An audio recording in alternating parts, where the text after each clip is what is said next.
तो फ्रेंड्स सबसे पहले ये जान लेते हैं हमारी प्लैनेट अर्थ की पोजीशंस क्या है सोलर सिस्टम में। ठीक है, तो सोलर हम इसको सबसे पहले देख लेते हैं। फ्रेंड्स हम सभी जानते हैं हमारे सोलर सिस्टम में टोटल प्लैनेट्स के नंबर कितनी है, 8 प्लैनेट है। जो कौन कौन से हैं, मर्क्यूरी है, वीनस है, अर्थ है, मार्स है, जुपिटर है, सैटर्न है, यूरेनस है, नेपच्यून है। ठीक है, इन सभी में सबसे जो मोटी मोटी आपको नॉलेज होनी चाहिए वो क्या है, ये सबसे बड़ा है जुपिटर। ठीक है, हमारी पृथ्वी कितने नंबर पर आती है, तीसरे नंबर पर आती है। इससे पहले कौन कौन से आते हैं, मर्क्यूरी और वीनस। ठीक है, और दूसरी मोटी नॉलेज क्या हो जाएगी, जो शुरुआत के 2 प्लैनेट्स हैं मर्क्यूरी वीनस, इनमें कोई इनका सैटेलाइट नहीं है। सैटेलाइट जो प्लैनेट की क्या करता है, चारों तरफ घूर्णन करता है, और प्लैनेट क्या करते हैं, सूरज के चारों तरफ घूर्णन करते हैं।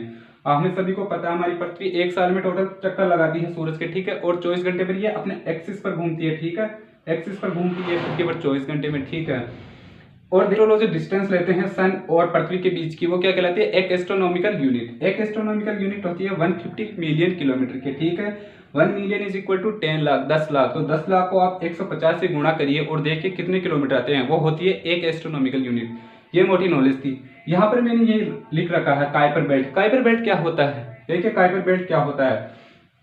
इस काइपर बेल्ट में क्या होते हैं, सभी उल्कापिंड, मीटियोर, सभी कुछ यहीं पर होते हैं। किसके बीच में, मार्स और जुपिटर के बीच में। जो मंगल ग्रह और जो जुपिटर ग्रह होता है, इनके बीच में ये बेल्ट पाया जाता है। इसी बेल्ट से जो कभी कभी हम सुनते हैं, जैसे कि आज वहां पर एस्टेरॉइड गिर चुका, मीटियोर आते हैं, टूट कर आते हैं, वो गिरेंगे, वहां पर विनाश हो जाएगा। ठीक है, ऐसी बहुत सारी मिथ्याएं बनाते हैं ना लोग, तो वो इसी बेल्ट में पाए जाते हैं। इसी बेल्ट से फिर वो सोलर सिस्टम की ट्रेंड विंड्स या ग्रेविटेशनल फोर्स द्वारा वो पृथ्वी की ओर खींचे आते हैं। इन सब के बारे में हम एक अलग वीडियो लेंगे, वहां पर डिस्कस करेंगे सोलर सिस्टम के बारे में। आज की इस वीडियो में हम केवल पृथ्वी के बारे में ही डिस्कस करेंगे, यहाँ के लैटिट्यूड, लॉन्जिट्यूड, भूमध्य रेखा और भूमध्य रेखा। तो फ्रेंड्स अब पढ़ते हैं हम अर्थ के बारे में। देखिए अर्थ की शेप क्या होती है, मैं आप लोगों को बता दूं, सभी लोगों को मिथ्या है कि हमारी पृथ्वी गोल है, सभी का ये मानना है, लेकिन ये बिल्कुल फाल्स, बिल्कुल एक मिथ्या है, गलत है, इसके अलावा कुछ भी नहीं है। तो फिर आप पूछेंगे कि इसकी शेप क्या होती है, इसकी शेप होती है जियोड। हमारी पृथ्वी की शेप क्या होती है, जियोड। अब माइंड में ये क्वेश्चन आएगा कि जियोड क्या होता है। देखिए जियोड क्या होता है, जियोड एक सर्कुलर या एक राउंड शेप नहीं होती, बिल्कुल राउंड शेप की तरह होता है लेकिन राउंड नहीं होता। राउंड मतलब, अब जियोड मतलब राउंड तो नहीं होता, लेकिन होता कैसा है, देखिए जैसे कि हम पत्थर देखते हैं, एक पत्थर ऐसा होता होगा। ठीक है, कभी आप एक पत्थर लेना जिसकी शेप गोल तो हो लेकिन वो गोल नहीं होती, उसमें बीच में कहीं खड्डे होंगे, कहीं वो उभरा होगा। ठीक है, इस तरीके का, जैसे कि मेरे पास की एग्जांपल देखिए आप, ये आलू है। ठीक है, अपना आलू खाने वाला। अब देखिए जैसे कि ये बिल्कुल हम इसे गोल तो मान सकते हैं, लेकिन ये एक पत्थर की तरह है, इस पर कहीं है उभरा हुआ है, कहीं देखिए बिल्कुल इसमें यहाँ आकर ये बिल्कुल मुड़ चुका है, यहाँ से फिर उभर चुका है। तो इस तरीके से पृथ्वी इस तरीके की शेप की है, ना कि गोल। गोल तो हम उसको मान लेते हैं उसके लैटिट्यूड और लॉन्जिट्यूड के लिए। ठीक है, तो आप हमेशा ध्यान रखिएगा, एक पृथ्वी की शेप कभी भी गोल नहीं होती। क्या होती है, वो जियोड। जियोड मतलब कि पूरी गोल ना होकर चपटी या उभरी हुई एक गोल शेप में। ठीक है, तो आप इस तरीके से इसको कंस्ट्रक्ट कर सकते हो। तो पृथ्वी इस तरीके की होती है, कुछ जियोड टाइप की। ठीक है, तो ये गोल नहीं होती, जियोड होती है। अब देखिए क्या बात है, जो जियोड शब्द है, जियोड शब्द से यहाँ पर 2 शब्द बन जाते हैं, एक जियोग्राफी और एक जियोलॉजी। जियोग्राफी और एक जियोलॉजी, ये दोनों शब्द यहीं से आए, जियोड से। अब जियोग्राफी का क्या होती है, जियोग्राफी वही जो हम पृथ्वी की सतह के ऊपर की चीजों का स्टडी करते हैं, जैसे यहाँ के पर्वत, यहाँ की नदियाँ, यहाँ की सोइल वगैरह सभी की। जैसे आज हम इसके बारे में पढ़ेंगे इस वीडियो में, इस पृथ्वी के बारे में, तो ये हम क्या पढ़ेंगे, इसकी जियोग्राफी के बारे में पढ़ेंगे, ना कि जियोलॉजी। जियोलॉजी क्या होती है, जो पृथ्वी की सतह के नीचे होती है। ठीक है, जैसे एक ज्वालामुखी फूटती है तो वो कहाँ से आता है, उसका लावा पृथ्वी की सतह के नीचे से आता है। जैसे कि चट्टानें होती है जो हमारी पृथ्वी की जो खिसका देती है टाइम टू टाइम, है ना, तो वो क्या होती है, वो जियोलॉजी के अंडर ही आती है। ठीक है, तो जियोलॉजी और ज्योग्राफी दोनों शब्द कहाँ से आए, जियोड से। ज्योग्राफी जो पृथ्वी की सतह के ऊपर स्टडी की जाती है, और जियोलॉजी क्या होती है, जो पृथ्वी के नीचे की स्टडी की जाती है। तो फ्रेंड्स अब देखते हैं हम भूमध्य रेखा, ग्रीनविच रेखा, देशांतर रेखा और वो अक्षांश रेखा है जो कि पृथ्वी से होकर गुजरती है। इस बार हमने पृथ्वी को फ्लैट मान लिया है। ठीक है, बिल्कुल गोल मान लिया है। ठीक है, पहले हमने चपटी, एक्चुअली वैसे तो पृथ्वी क्या होती है, फ्लैट होती है ऊपर से नॉर्थ पोल और साउथ पोल से, लेकिन इस बार हमने गोल मान लिया है ताकि लेटीट्यूड और आपको सभी ये रेखा, इक्वेटर सभी अच्छे तरीके से समझ में आ जाए। ठीक है, तो देखिए फर्स्ट ऑफ ऑल इक्वेटर रेखा क्या होती है, जो भूमध्य रेखा जिसे हम बोलते हैं, वो क्या होती है। भूमध्य रेखा पृथ्वी को 2 भागों में बांटती है, एक भाग होता है उत्तरी गोलार्ध और एक भाग होता है दक्षिणी गोलार्ध। तो इन दोनों में बांटने का काम कौन करती है, भूमध्य रेखा। भूमध्य रेखा हमेशा पृथ्वी के सेंटर से गुजरती है और ये हॉरिजॉन्टली जाती है। ठीक है, लेटिट्यूड जाती है, ठीक है। ये इधर इस डायरेक्शन को हम मान लेते हैं ईस्ट, इस डायरेक्शन को हम मान लेते हैं वेस्ट, और ऊपर वाला क्या हो जाएगा हमारा नॉर्थ, और ये क्या हो जाएगा साउथ। तो सबसे पहले भूमध्य रेखा दो भागों में बांटती है पृथ्वी को, एक नॉर्दर्न हेमिस्फीयर और एक साउदर्न हेमिस्फीयर, उत्तरी गोलार्ध और दक्षिणी गोलार्ध, ठीक है। ये बात समझ में आई, ठीक है। अब भूमध्य रेखा दो भागों में बांट दिया, तो ये कई देशों से होकर गुजरती है, ठीक है। ये दक्षिण अमेरिका से होकर गुजरती है, ये महासागरों से भी होकर गुजरती है, ये अफ्रीका महाद्वीप से होकर जाती है, फिर ये महासागर से जाती है, एशिया महाद्वीप से होकर जाती है, ठीक है। फिर ये वहीं आकर मिल जाती है। देखिए एक्चुअली ये रेखाएं कुछ ऐसे रियल नहीं होती है, काल्पनिक रेखाएं बनाई हुई है ताकि हम पृथ्वी की किसी जगह या पोजीशन के बारे में लोकेट कर सके, किसी भी पोजीशन को जान सके, पता लगा सके, ठीक है। तो ये इमेजिनरी रेखाएं, सबसे पहले आपको ये जानना है, ठीक है। ये रियल रेखाएं नहीं है। तो ये क्या करती है हमेशा, इसे हम क्या बोलेंगे 0 डिग्री रेखा, क्या बोलेंगे 0 डिग्री रेखा, क्योंकि 0 डिग्री से होकर गुजरती है, ठीक है। और पृथ्वी को कितने भागों में बांट दिया इसने, दो भागों में, एक उत्तरी गोलार्ध हो गया, एक दक्षिणी गोलार्ध हो गया। अब बात आती है कि लैटिट्यूड और लॉन्जिट्यूड क्या होते हैं। इनसे पहले हम पढ़ लेते हैं कर्क रेखा और कैप्रिकॉर्न रेखा, मकर रेखा के बारे में, ठीक है। देखिए ये 0 डिग्री से होकर गुजरती है, ठीक है। अब हमारी पृथ्वी पर बहुत सारी लॉन्जिट्यूड देशांतर रेखाएं होती है, अक्षांश रेखाएं होती है, इनकी संख्या होती है, ठीक है। तो अगर पृथ्वी से हम ऊपर की ओर चलेंगे, ठीक है, तो 23 डिग्री जाने के बाद इधर से जाएंगे 1 डिग्री होते हुए, ऐसे करते करते हम पूछेंगे 23 डिग्री और 1/2 सेकेंड मिनट, ठीक है। हम डिग्री को मिनट और सेकंड में भी बांट सकते हैं, ठीक है, वो हम बाद में पढ़ेंगे इसके बारे में। तो 23 डिग्री ऊपर या 23 डिग्री हम दक्षिणी गोलार्ध में जाएंगे तो हमें क्या मिलती है, ऊपर जाएंगे तो हमें क्या मिलेगी, कर्क रेखा, क्या मिलेगी, कर्क रेखा, जिसे हम क्या बोलते हैं ट्रॉपिक ऑफ कैंसर, और ये हमारे देश से भी होकर गुजरती है, ठीक है, और भी कई देशों से होकर गुजरती है, इसके बारे में हम नेक्स्ट वीडियो में पढ़ेंगे, ठीक है। इसी तरीके से जब दक्षिणी गोलार्ध में हम नीचे की ओर चलते हैं तो कौन सी रेखा मिलेगी, मकर रेखा। मैंने कहा ये रियल रेखा ही नहीं है, कि ये क्या है, ओनली इमेजिनरी लाइंस है, ताकि हम किसी भी जगह की लोकेशन का पता लगा सके, ठीक है, पृथ्वी के बारे में आसानी से पता लगा सके, ठीक है। तो ये रेखा थी कर्क रेखा, मकर रेखा। इसके बाद में पृथ्वी दो भागों में और बढ़ जाती है, ऊपर जाने के बाद और नीचे जाने के बाद, दोनों तरफ हमें डिग्री सेम लेनी होगी, ठीक है। इसी तरीके से हम 0 डिग्री से ऊपर की ओर चलते हैं, ठीक है, 23 डिग्री जाने के बाद कर्क रेखा, इधर भी 23 डिग्री जाने के बाद हमें मकर रेखा मिल गई। अब फिर से हम 0 डिग्री से ऊपर की ओर जाएंगे, 64 डिग्री तक जाएंगे, दोनों ओर 64 डिग्री तक, कहां तक, 64 डिग्री तक, 64 डिग्री और 67 मिनट, ठीक है। 1 डिग्री में क्या होता है, 60 मिनट होती है, ठीक है, और 1 मिनट में क्या होता है, 60 सेकंड होती है। ये एंगल को बदलने के तरीके हैं, ठीक है, ये समय से रिलेटेड नहीं है, ये एंगल से रिलेटेड है यहाँ पर, ठीक है, ये किसी और वीडियो में पढ़ लेंगे। ऐसे ही हम 0 डिग्री से नीचे की ओर जाएंगे 64 डिग्री तक, ठीक है, 64 डिग्री 64 मिनट तक। तो ये रेखाएं क्या कहलाती है, देखिए इधर क्या है, आर्टिक महासागर है, ठीक है, इधर क्या है, अंटार्कटिका। तो इधर अंटार्कटिका है, इसलिए हम इस जोन को क्या बोलते हैं, ये पूरा हुआ जोन क्या कहलाएगा, अंटार्कटिक जोन। ये क्या कहलाएगा, ये रेखा क्या कहलाएगी, अंटार्कटिक सर्कल, क्या कहलाएगी, ये अंटार्कटिक सर्कल कहलाती है, ठीक है। और इसी तरीके से ये आर्टिक सर्कल है। अब आर्टिक सर्कल में बहुत सारे देश हैं, ज्यादातर कौन कौन किस महाद्वीप के आते हैं, एशिया के, यूरोप के और उत्तरी अमेरिका के। उन देशों के बारे में हम बाद में पढ़ेंगे, ठीक है। ये सर्कल कौन सा कहलाता है, ये लाइन कौन सी कहलाती है, ये लाइन इधर वाले देशों को क्या कहलाएगी, आर्टिक सर्कल वाले देश। तो इसे क्या बोलेंगे हम, आर्कटिक, आर्क। ये अंटार्कटिक था, ये आर्कटिक है, ठीक है। इसको हमने क्या बोल दिया, कर्क रेखा, ठीक है। इसको हमने क्या बोल दिया, मकर रेखा। जो कर्क रेखा और मकर रेखा के बीच का क्षेत्र होता है, जो एरिया होता है, इसे हम क्या बोलते हैं, ITCZ जोन। क्या बोलते हैं, ITCZ जोन।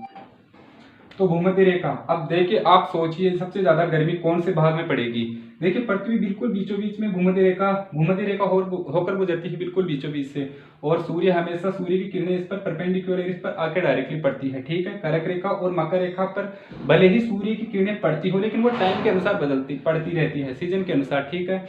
जैसे कि समर सीजन में कर्क रेखा के ऊपर आ जाता है सूरज, उसी तरीके से समर सीजन में मकर रेखा के ऊपर आ जाता है, ठीक है। जैसे कि हमारे इधर नॉर्दर्न हेमिस्फीयर में अभी विंटर्स चल रही है, तो सूरज इस टाइम मकर रेखा की ओर है, ठीक है। ये हम बाद में पढ़ेंगे, ये बहुत बड़ा इश्यू हो जाता है बाद का, ठीक है। तो भूमध्य रेखा पर सबसे ज्यादा गर्मी पड़ती है, ठीक है।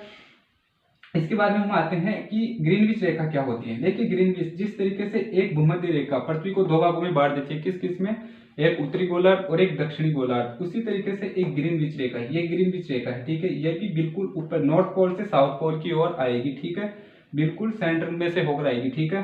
देखिए ये 0 डिग्री होता है, ऐसे करते करते जैसे 23 डिग्री 64 डिग्री यहाँ से लेकर नॉर्थ पोल तक कितनी डिग्री हो जाएगी, पूरी 90 डिग्री, ठीक है। ऐसे ही 0 डिग्री से हम साउथ पोल की ओर चलते हैं तो यहाँ आने तक कितनी डिग्री हो जाता है, 90 डिग्री, इसको आप ध्यान रखिए। तो नॉर्थ पोल और साउथ पोल पर हमेशा डिग्री कितनी होती है, 90 डिग्री, ठीक है। तो 90 डिग्री से होकर कौन सी रेखा आती है जो 90 डिग्री से 90 डिग्री तक आकर मिल जाती है, वो होती है हमारी ग्रीनविच रेखा। इसे हम क्या बोलते हैं, प्राइम मेरिडियन। इक्वेटर के बारे में हमने डिस्कस कर लिया, इसके बारे में ग्रीनविच रेखा ये क्या होगी, प्राइम मेरिडियन। अब देखिए ये क्या करती है, ये भी दो भागों में बांटती है। एक जिस तरीके से इसने उत्तरी और दक्षिणी गोलार्ध में बांटा, तो ऐसी रेखा भी होनी चाहिए ना जो एक पूर्वी और एक पश्चिमी दो भागों में बांटे ऐसी रेखा, तो वो यही रेखा होती है, ये काम करती है पूर्वी और पश्चिमी में बांटने का। अब देखिए ये ईस्ट है, तो ये वाली जो रेखा इस वाले एरिया को, जो इधर वाला एरिया होगा, ये कौन सा एरिया हो जाएगा, पूर्वी एरिया, ईस्टर्न एरिया, ठीक है। इसी तरीके से ये वेस्टर्न एरिया हो जाएगा, ठीक है। अब हमारे पास दोनों रेखाएं हैं जो कि सारे भागों में बढ़ चुकी है, ठीक है। ये रेखा उत्तरी और दक्षिणी गोलार्ध को बांटती है, ये रेखा पूर्वी और पश्चिमी गोलार्ध को बांटती है, ठीक है। अब बात करते हैं हमारे देश की एक ज्योग्राफिकली लोकेशन के बारे में। हमारा देश जो कि उत्तरी गोलार्ध में स्थित है, ठीक है। बहुत सारे देश हैं जो उत्तरी गोलार्ध में है, दक्षिणी गोलार्ध में है, ठीक है, और दक्षिणी और उत्तरी गोलार्ध दोनों में भी है। इनके बारे में हम बाद में डिस्कस करेंगे। हमारा देश कौन से जोन में है, हमारा देश इस जोन में है। तो फ्रेंड्स अब देखते हैं लैटिट्यूड और लॉन्जिट्यूड रेखाओं के बारे में। ये अपना ग्लोब है, ये हमने अभी पढ़ा है। इक्वेटर ये है हमारी प्राइम मेरिडियन, ग्रीनविच रेखा, ठीक है। ये दोनों बिल्कुल हमने सेंटर पोजीशन में ले लिया। अब ये कहाँ पर आके मिलता है, ये हम पढ़ेंगे बाद में कि ये पॉइंट कहाँ पर आके मिलता है, वो लोकेशन कहाँ पर है ग्लोब पर, ठीक है। देखिए सबसे पहले कि जो लेटिट्यूड रेखाएं क्या होती है, अक्षांश रेखाएं जिन्हें हम बोलते हैं हिंदी में, ठीक है। अक्षांश रेखाएं हमेशा भूमध्य रेखा के समांतर गुजरती है, ठीक है। समांतर मतलब उसी की डायरेक्शन में जाती है, ठीक है। ये इक्वेटर रेखा है, ठीक है, जो इसकी डायरेक्शन में जाएगी उन्हें हम लेटिट्यूड यानी कि अक्षांश रेखाएं बोलते हैं, ठीक है। तो जैसे कि ये 0 डिग्री पर था, 0 डिग्री से होकर गुजरता है भूमध्य रेखा, ठीक है। इसी तरीके से दोनों, एक तो उत्तरी गोलार्ध और एक दक्षिणी गोलार्ध में, इन दोनों में होकर जाएगी लेटिट्यूड रेखाएं। तो लेटिट्यूड रेखाएं कैसे जाती है, देखिए ऐसे हमेशा 0 डिग्री से 0 डिग्री पर मिलेगी दोनों तरफ जाके, ठीक है। तो इसी तरीके से ये पूरी उत्तरी गोलार्ध में फैल जाएगी। तो ये रेखाएं बिल्कुल इसके समांतर है। देखिए ये हमारी रेखा जो भूमध्य रेखा है बिल्कुल सीधी नहीं है, कुछ इस तरीके से है, लेकिन हमने इसको डिजाइन इसी तरीके से करते हैं, ठीक है, समझाने के लिए। इसी तरीके से दक्षिणी गोलार्ध में से भी होकर ऐसे ही लैटिट्यूड रेखाएं जाएगी, ठीक है। इन सभी की अब अलग अलग लोकेशन, अलग अलग कोऑर्डिनेट्स होता है, ठीक है। ये 0 डिग्री से जा रही है, ठीक है।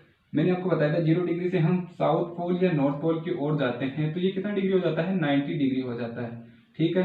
तो किसी लेटिट्यूड रेखा की जो कोऑर्डिनेट होगा 1 डिग्री होगा, किसी का 30 डिग्री होगा, ठीक है, किसी का 60 डिग्री होगा, ठीक है, ये सभी होगा, ठीक है। और इनका ये लोकेशन क्या बताएगा हमें, नॉर्थ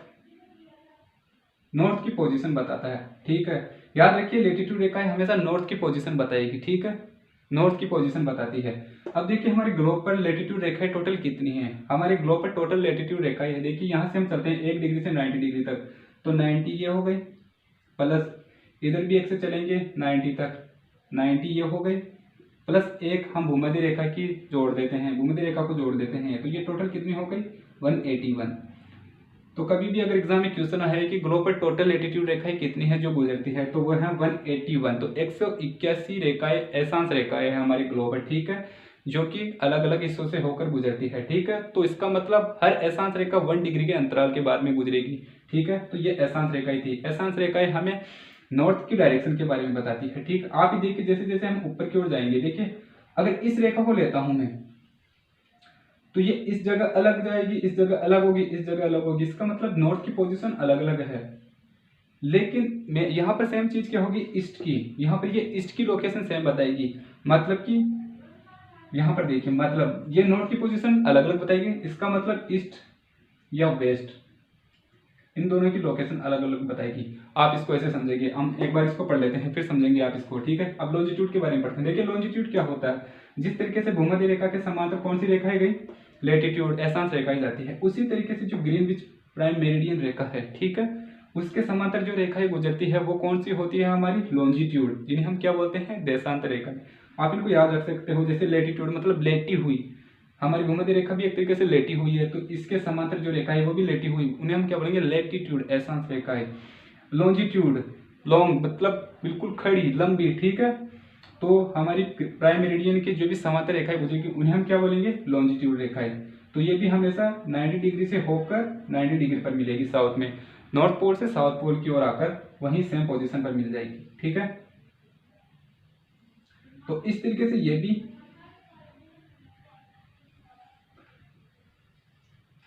ठीक है, इस तरीके से ये एक पूरा जाल बन जाता है पृथ्वी का, जिसमें लैटिट्यूड और लॉन्जिट्यूड रेखाएं गुजरती है। अब लॉन्जिट्यूड रेखाओं की कितनी संख्या होती है पृथ्वी पर, लॉन्जिट्यूड रेखाएं होती है वो होती है 360 डिग्री, ठीक है, ये 360 डिग्री 360 सॉरी ये 360 होती है, ये 181 होती है। तो 181 तो क्या होती है, लैटिट्यूड रेखा है, और लॉन्जिट्यूड जो देशांतर रेखाएं होती है वो कितनी होती है, 360 होती है, ठीक है। तो चलिए हम लैटिट्यूड और लॉन्जिट्यूड को एक एग्जांपल से समझते हैं। जैसे कि इंडिया की जो लोकेशन है वो कितनी है, 20.69 डिग्री नॉर्थ में है और 78.94 डिग्री ईस्ट में है। ये भूमध्य रेखा है, ये हमारी ग्रीनविच रेखा है, जैसे कि हमने पढ़ा। ये 0 डिग्री से होकर गुजरेगी, ये पूरी 0 होगी, हर पॉइंट पर ये 0 होगी, ठीक है, ये 90 डिग्री पर होगी, ठीक है। अब देखिए भारत नॉर्थ गोलार्ध में है, ठीक है, 20 डिग्री नॉर्थ, जैसे कि मैं अब नॉर्थ में जाऊंगा तो ये नॉर्थ की तरफ है, ठीक है, तो यहाँ से मैं जाता हूँ 1 डिग्री 2 डिग्री ऐसे करता करता मैं चला जाऊंगा 20 डिग्री तक, ठीक है। और इसी तरीके से 78.96 डिग्री ईस्ट इस तरफ है, तो यहाँ से चलेंगे हम 78, तो मान लीजिए यहाँ पर 78 आ जाता है, 78 डिग्री ईस्ट। अब इसको जैसे मैं ऐसे ऊपर करूंगा, इसको ऊपर करूंगा, तो ये दोनों यहाँ पर आकर मिलेंगे, जहां पर आकर मिलते हैं वहीं पर वो देश होता है, ठीक है, वहीं पर वो देश का पूरा विस्तार होता है। तो इंडिया इस लोकेशन पर है, ठीक है, तो ग्लोब में हमारा देश इस पोजीशन पर है, नॉर्थ गोलार्ध में है और पूर्वी दिशा की ओर है, ठीक है। तो देखिए ये वाली लोकेशन होगी देश की, ठीक है। तो अब देखिए जैसे कि ये इसके समांतर जो रेखाएं गुजरती है, कौन सी गुजरती है, लेटीट्यूड, तो लेटीट्यूड हमेशा भूमध्य रेखा के समांतर गुजरेगी, ठीक है। अब ये कहां से होकर जाएगी, 20 डिग्री से होकर जाएगी, इस तरीके से। तो 20 डिग्री क्या है, ये नॉर्थ की लोकेशन बताता है, ठीक है। तो लेटीट्यूड रेखा है हमेशा किसके बारे में बताएगी, नॉर्थ की लोकेशन के बारे में बताएगी, ठीक है। इसी तरीके से 78 डिग्री, अब देखिए यहाँ से ये तो गुजर नहीं सकती थी 78 डिग्री पर, क्योंकि ये तो इक्वेटर पर ही तो है, ठीक है। तो यहाँ से जो लेटीट्यूड रेखा है 78 डिग्री पर से तो गुजर नहीं सकती थी, तो यहाँ से फिर कौन सी गुजरेगी, ये वाली रेखा गुजरेगी, लॉन्जिट्यूड, जिन्हें हम क्या बोलते हैं, देशांतर। तो ये 78 डिग्री से होकर गुजरेगी, ठीक है। तो यहाँ पर जो पॉइंट मिल जाएगा वो क्यों, ये लोकेशन मिल जाएगी हमें, ठीक है।